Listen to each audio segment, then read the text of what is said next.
Signs of fatigue.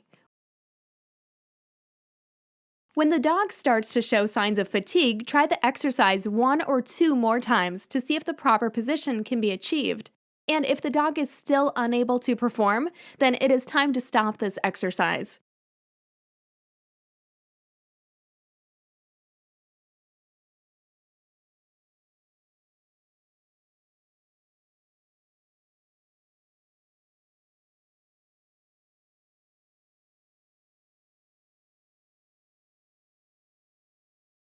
Weight shift side, side, and front back.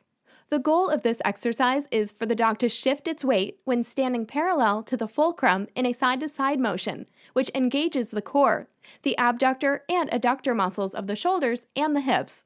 If the dog is standing perpendicular to the fulcrum and shifting its weight from the front to the back of the board, its core, front limb, and hind limb muscles will engage. Lateral step on upside-down rocker board. The goal of this exercise is to encourage the dog to step over the fulcrum of the board.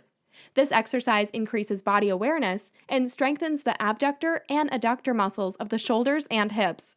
Place the rocker board upside down on the floor and invite the dog to step onto the board. Using a food lure on the dog's nose, take a small step to the right or left to encourage the dog to step with you and over the fulcrum.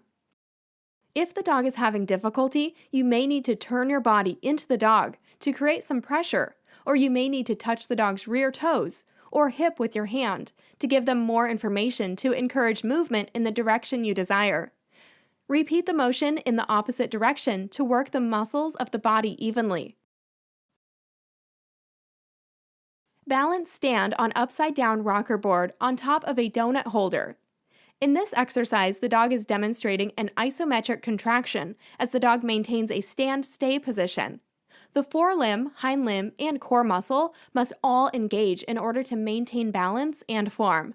While maintaining a neutral standing position, the handler should walk back and forth in front of the dog as far as they are able without the dog coming off of the equipment. The dog should have a neutral back and neutral muzzle. If the dog will not maintain a stay on the equipment, it is acceptable to hold a cookie on the dog's nose as a lure and turn the dog's head to the right and left. A nose touch or chin hold may be used in order to get the dog to stay. This exercise is also good for teaching impulse control, as the dog must stay on the equipment. Back up to a slanted rocker board supported by a canine fit bone. The goal of this exercise is to improve rear end awareness, while strengthening the shoulders and upper back muscles. Placing the board on a balance prop encourages the dog to place weight on its hind limbs and engage its core muscles. In order to perform this exercise, the dog must first understand how to do an independent backup. Have the dog stand 5 to 6 feet in front of the rocker board and ask the dog to back up so the dog is standing in the center of the board. Once on the board, we have the dog hold the stand position for 10 to 15 seconds before releasing the dog forward off of the board. If the dog does not understand how to do an independent backup, use a channel around the rocker board made up of X-pens, cavaletti bars, ring gating, or a wall on one side. Start the dog close to the board when first beginning. To increase the level of difficulty, increase the angle of the board by using 2 canine fit bones or a 40-centimeter peanut.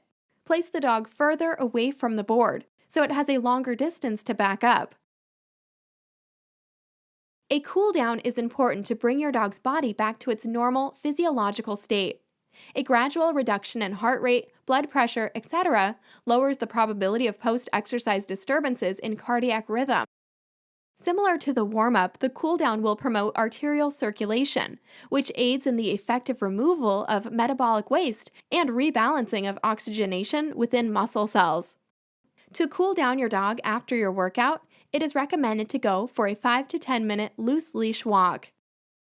If you would like to learn more about additional exercises or how to find a certified fitness trainer in your area, please visit our website at www.fitpawsusa.com.